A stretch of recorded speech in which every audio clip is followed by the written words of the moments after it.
Alright, what's going on, guys? Today I want to show you guys how to install this Megan Racing strut tower bar on my 2013 Hyundai Elantra GT. Now, before we begin, I want to give a huge thanks to Alex over at Redline 360 for hooking me up with this bar. Gave me an awesome price. So if you guys are interested in this bar or some of the other products they sell, go ahead and contact Alex over at Redline 360. He will hook you up with one of the best pricing around. So let's not waste time and get into it. Now to start, you basically want to remove both of these two rubber covers on the windshield wiper arms with, I guess, basically you can take them out with your fingers. But if you need some pry tool, you can go ahead and use like a flathead screwdriver or something like that. But that's pretty much what they look like. Take those out and set those aside. And then you'll have access to the nuts on the windshield wiper arms themselves that hold them on. Alright, so they are a 14mm size nut, so go ahead and remove those.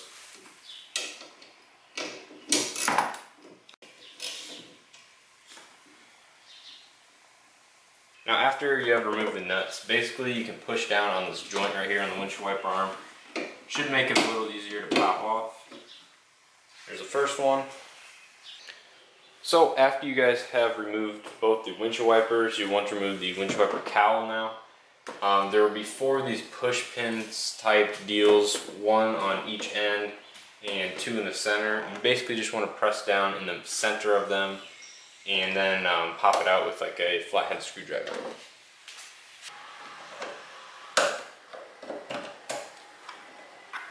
Number 2. And then you'll want to do the ones on each end, but since I don't have those right now, I don't need to do them. After that, you'll want to remove both the end pieces on the cowl. Basically just pull right out.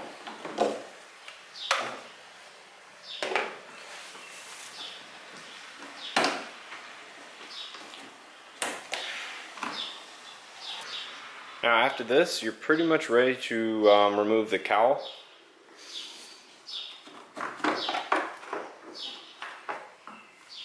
Now be careful, as on the left side or the passenger side there will be a the windshield washer fluid hose still connected.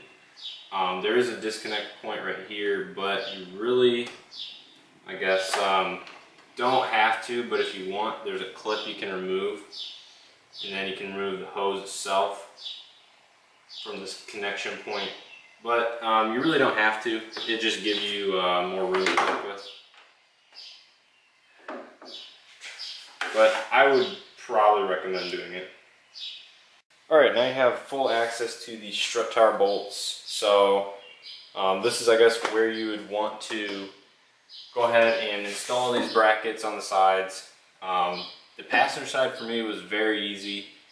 It went in perfectly fine, fit just fine. But the driver's side is where I had some issues, and that's where I'm going to show you guys, I guess, what I did to solve the issue. I'm sure it's not the best solution, but it worked, so that's what I'm going to show you guys. Alright, so here's a look at the passenger side strut. Basically the bracket went on just fine, there was no issues over here. Just take all these 3 bolts off, put the bracket on, tighten these down, and you're good to go over there. But on my driver's side is where I had the issues. Take all the nuts off, and as you can see, the bracket went on, but it hit this, I guess, support for whatever some of this stuff is back here. It was hitting that, so it would not sit flush on this stud.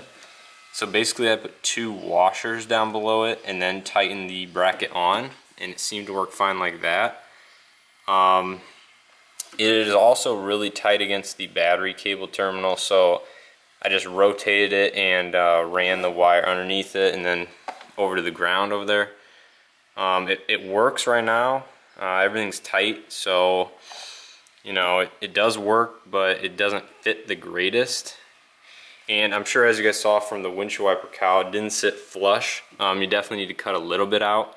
It's not a lot you need to cut, but definitely need to cut a little bit out if you want to sit flush. But as it sat right there, I'm pretty happy with it. But yeah, there's a look at how to install this Megan Racing strut tower bar. If you guys have any questions, please let me know. Definitely, after you get this all installed, you will obviously do the reverse to install the cowl. Super simple thing to do. Takes you probably 15-20 minutes max to install this bar. Very easy. You can also get to your coilover stuff under here if you have coils, anything like that. But yeah, that's pretty much all there is to it.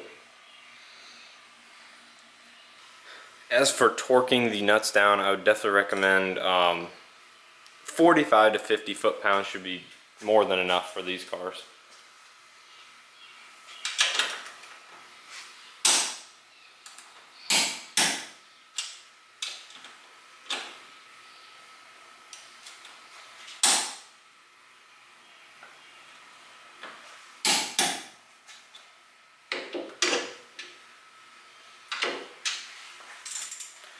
Another thing to note is the far back one on the driver's side is pretty much impossible to get to with a torque wrench or anything of the sort, even a socket and a ratchet or whatever. So you will definitely have to probably just use a wrench on that back one, as the motors for the windshield wipers get in the way. But other than that, that's pretty much all there is to it. Now, I hope you guys enjoyed that video. If you did, please hit that like button. I would greatly appreciate it. Also, comment down below on what you think of that bar and I guess how useful it is. Being a three-piece design, I'm not sure it's as useful as a one-piece design, but I did notice a difference nonetheless, so I'm happy with the purchase. Also, a huge thanks to Alex over at Redline 360 for hooking me up with the pricing on it. If you guys are interested in that bar or any other products that they sell, go check them out on their website and head over and contact Alex. He'll give you some good pricing on really most of their products, so don't forget to contact him if you're interested in anything over there. So with all that being said, as always, I will see you guys in the next video.